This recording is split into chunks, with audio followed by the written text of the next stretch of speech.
ॐ ज्ञानतिमिरन्दस्य ज्ञानाञ्जनशलाकया चक्षुरुन्मिलितं येन तस्मै श्रीगुरवे नमः। वाञ्छाकल्पतरुभ्यश्च कृपासिन्धुभ्य एव च पतितानां पावनेभ्यो वैष्णवेभ्यो नमो नमः। श्रीकृष्ण चैतन्य प्रभु नित्यानन्द श्री अद्वैत गदाधर श्रीवासदि गौरभक्तवृन्द। हरे कृष्णा कृष्ण कृष्णा हरे हरे, हरे Ram Ram Ram Hare Hare. Hare Krishna. So we have been studying Bhagavad Gita. So far we have discussed till text 9 from the first chapter of Bhagavad Gita. So let's continue further from there.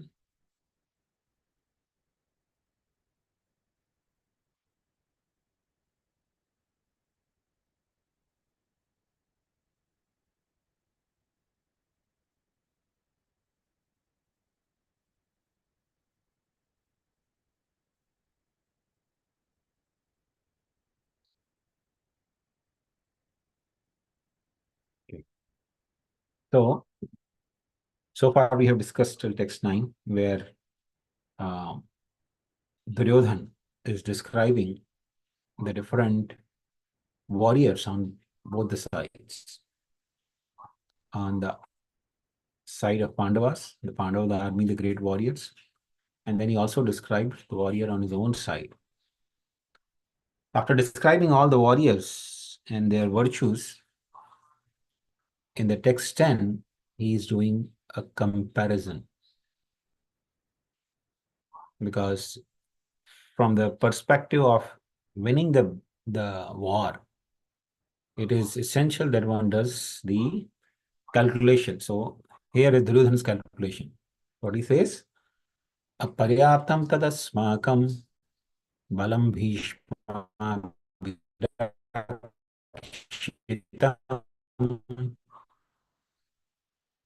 paryaptam tamidam. Our strength is immeasurable, and we are perfectly protected by grandfather Bhishma, whereas the strength of Pandavas, carefully protected by Bhima, is limited. Now, this is actually a very interesting verse because it is using the word paryapta and aparyapta. So, paryapta, which is, with prefix a becomes aparyapta, is a very interesting word. It has two different meanings. So, according to our Vaishnava Acharyas, there are two different meanings to this particular word paryapta. So let's try to look at that. So, according to Srila Vishnu Thakur and Sridhar Swami, the word paryapta they have taken as meaning sufficient. So, paryapta means sufficient, and paryapta also means limited.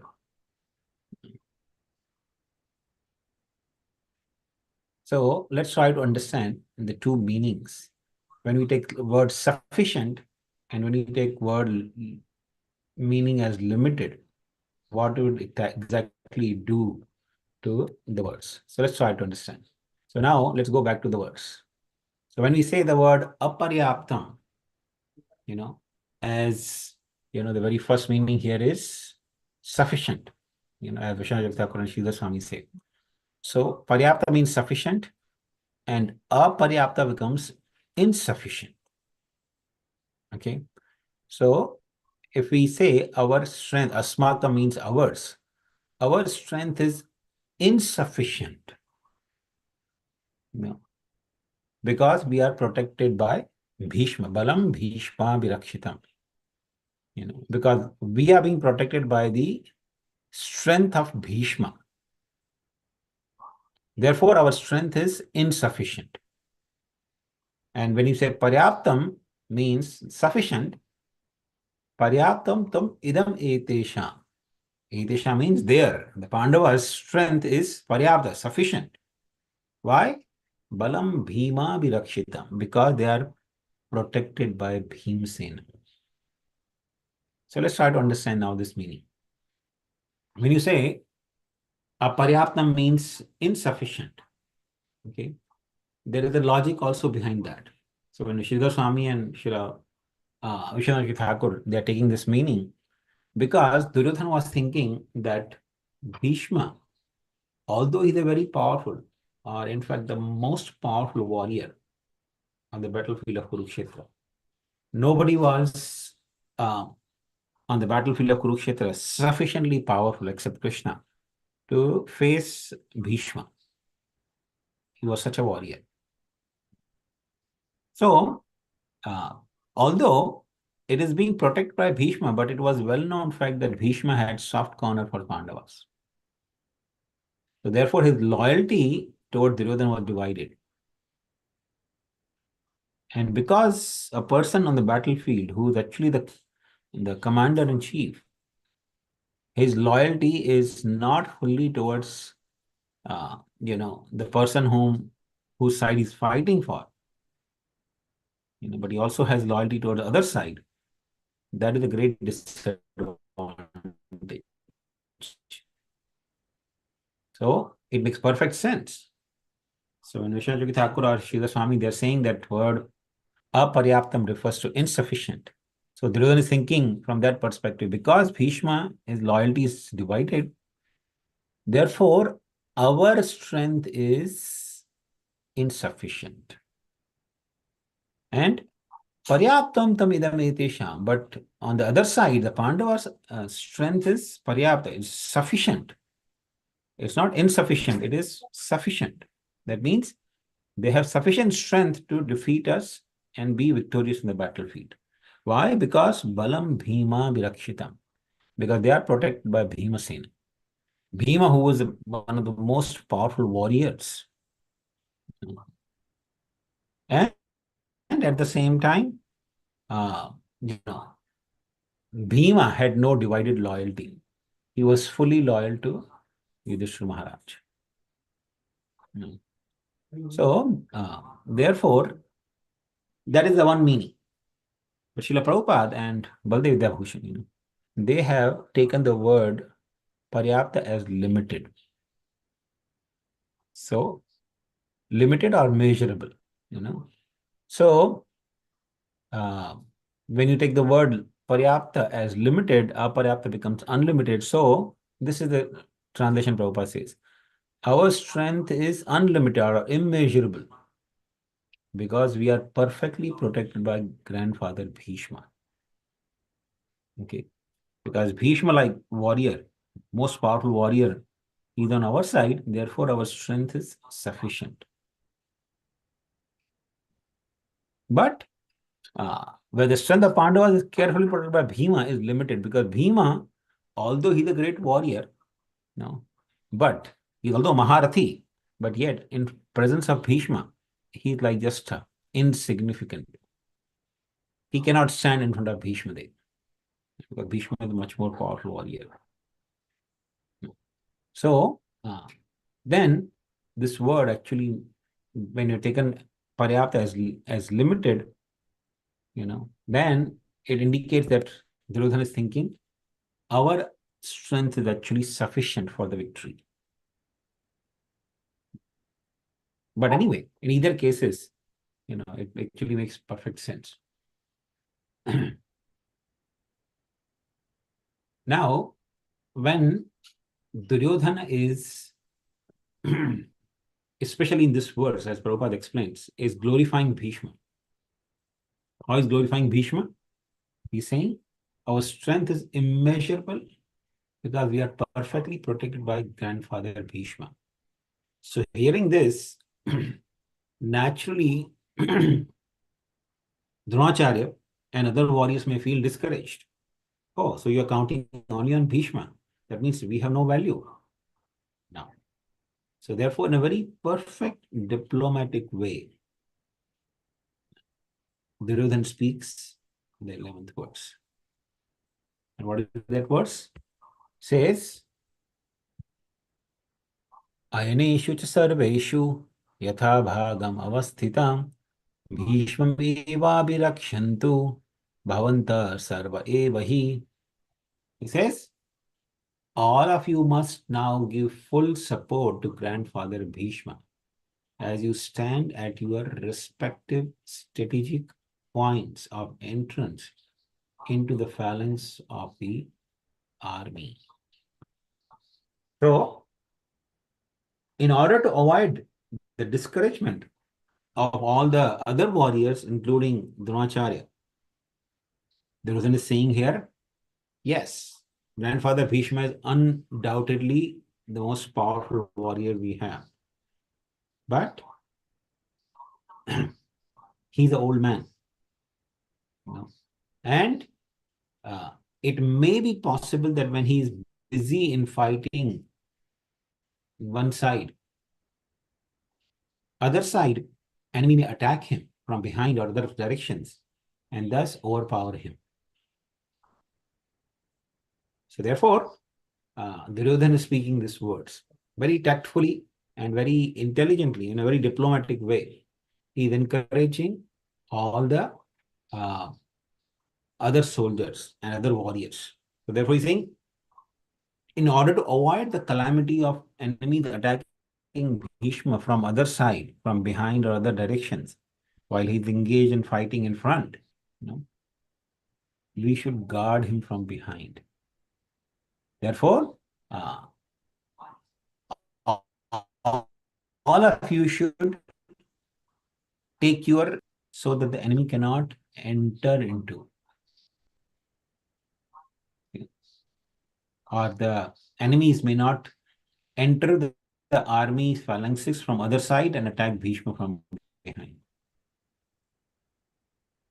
So this is the words Duryodhana is speaking in a very diplomatic way to encourage everyone else. Now, text 12 onwards, the subject matter is a little changing. So let's go to the text 12. Now, today we'll do a little overview. So from text 12 to 30th, these are some of the topics which are discussed, but in a very systematic way.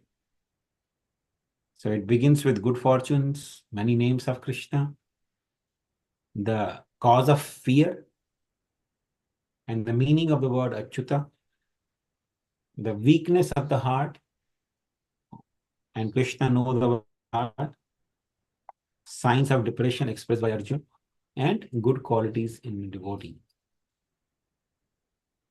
So let's try to have a quick overview of these, I'll say 19 verses. So text 12 to 18, we'll see the blowing of conch shells. So text 12 will especially describe Bhishma is blowing his conch shell. 13th was describe blowing of the different musical instrument like, shankha, bheris, dunduris, different kinds of instruments. They are resounded just to announce. All these musical instruments playing or conch shells being blown used to be an announcement that war is about to begin. Everyone be very attentive now. So text 14 will describe Krishna and Arjun blowing their transcendental conch shells. We'll try to understand what transcendental means, what is good fortune or happiness.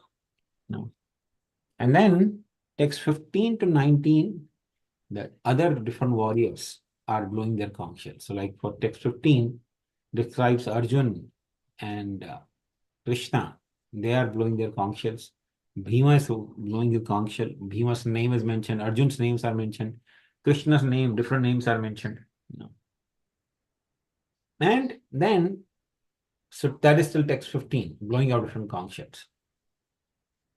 And text 16 to 18, Arjun is observing the armies. He's observing the different relatives in both sides of armies. And then text 19, he's overpowered by fear. The cause of fear is described. Not that Arjun was afraid of fighting in the battlefield, or losing his life. And then seeing one's relatives, he becomes fearful. So we'll see that further. Then text 20 to 23, text 20, Arjun is chariot is being described, having the mark of Hanuman on his flag. And text 21 and 22, the relationship between the Lord and his devotees. And text 23, Arjun desires to see the people on the side of Duryodhana. So especially text 23 is revealing the weakness of heart of Arjun. How is it that? We'll try to understand when we are going to discuss this words.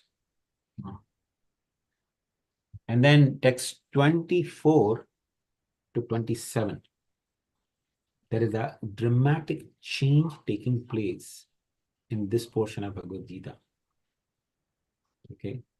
So all the subject matter that is going to be discussed in the Bhagavad Gita is actually because of this turning point. So when Arjuna expressed the desire, he wants to see all the warriors on both the sides. So therefore he's telling Krishna, Krishna, take my chariot in between the two armies so that I can see. Yeah. So in this way, Arjun's weakness of heart is revealed through that verse. Okay. And Krishna understands this. And therefore Krishna purposefully takes the chariot in front of Bhishma and Drona. And he says, here, you want to see who they are? All the Kurus are here. Bhishma, Drona, and all your family members are there. And Arjun is overwhelmed by seeing these relatives in text 27. So text 28 to 30th, the Arjun is overpowered by this depression, seeing his relatives in the fighting spirit. So that will be more or less the conclusion. And then Arjun would exhibit the different symptoms of stress. When a person actually becomes stressed out, what symptoms are visible that will be visible in the personality of Arjun. So this is some in substance. And of course, from text 31 onwards, again, Arjun will start speaking, giving reasoning why he shouldn't fight. So, but for now, I think we will stop here. If anyone has any questions or any comments, please feel free.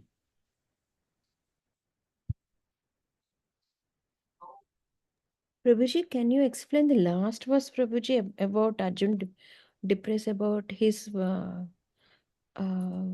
relatives and everything? Oh no, Mataji, that would be we'll be discussing in the next week, coming sessions. But yes, so the three verses especially, 28, 29, and 30th verse, these three verses describe Arjun's body transformation because of the stress. Ve patushya sharire me rom harshasya jay gandivam samsrite hasta tikchaiva baridhyate. So Arjun is telling Krishna, Ve patushya sharire me, my body is trembling. Ve patushya sharire me rom harsha, my hairs are standing on their end. Gandivam samsrite hasta, my Gandhi was slipping away from my hand. I'm not able to hold Gandiva board.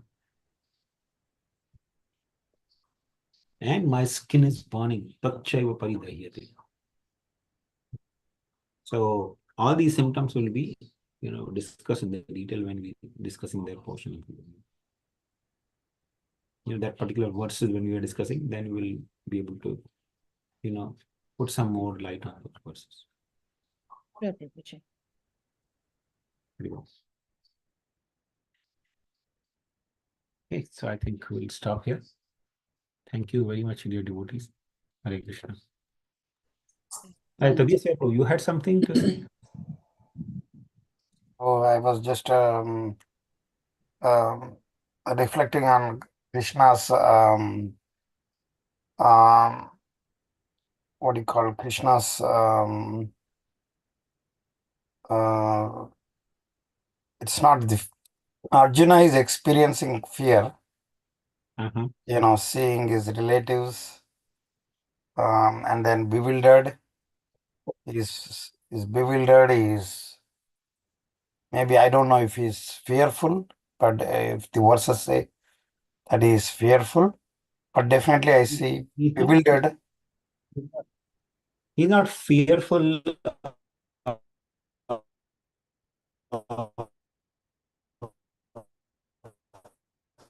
fighting, Prabhuji, your voice was but he's Prabhuji, can you explain? fearful of seeing the death of his relatives. I think he's able to hear me. Prabhuji, your voice is little was in disturbance. Now it came, Prabhuji.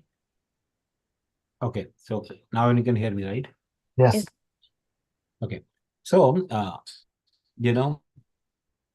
the what I was saying, I forgot.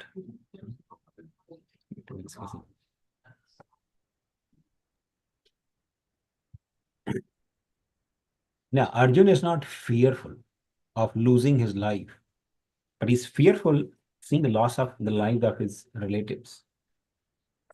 So he's not afraid of battle or battlefield. He's afraid of seeing the death of his relatives.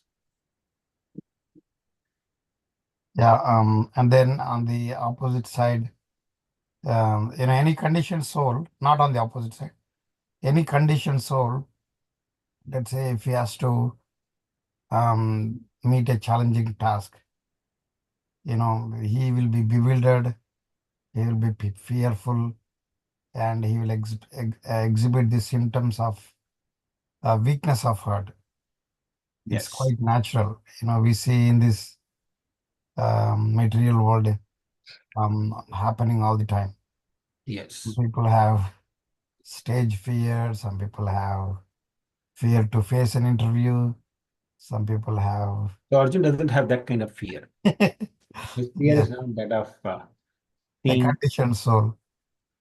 And as expected, on the opposite side, the Supreme Personality of Godhead, Sri Krishna, he was totally fearless, and he was, he was taking the chariot right into the battlefield. Mhm. So that is those two opposites have seen, and both of them reflect the difference between Krishna as a guru on one side and Arjuna as a disciple on the other side. That's true. But again, Arjun is not fearful or afraid of losing his own life on the battlefield. Correct. But he is afraid that if we fight this battle, then most probably my relative will die.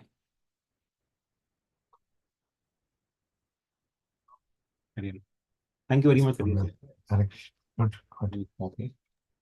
पांचाकल्पतरुभ्यश्च कृपा सिन्धुभ्यश्च पावनेभ्यो वैष्णवेभ्यो नमो नमः। अनंत कोटि वैष्णववृंद की जय। श्रीला प्रभुपाद की जय। Thank you Prabhu ji. Hare Krishna.